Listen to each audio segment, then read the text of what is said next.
প্রশ্ন হলো, সন্তান দিনদার হওয়ার আমল আছে কিনা? অবশ্যই আমল আছে। কোরআনে কারিমে কয়েকটি দোয়া আল্লাহ তাআলা শিক্ষা দিয়েছেন। বিভিন্ন নবী রাসূলগণ আল্লাহ তাআলার কাছে নেক সন্তানের জন্য দোয়া চেয়েছেন। এগুলোর অর্থের মধ্যে সন্তান যেন নেক হয় সে দোয়ার কথা রয়েছে।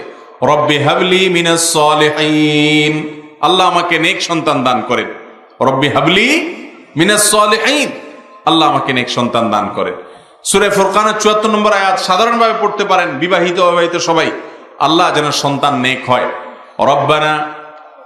রব্বানা হাব লানা মিন আজওয়াজিনা ওয়া যুররিয়াতিনা কুররাতা আ'য়ুন, আল্লাহ আমার পরিবার এবং সন্তান এমন দেন যে তারা আমাদের নয়ন জোড়ানোর মতো হয়।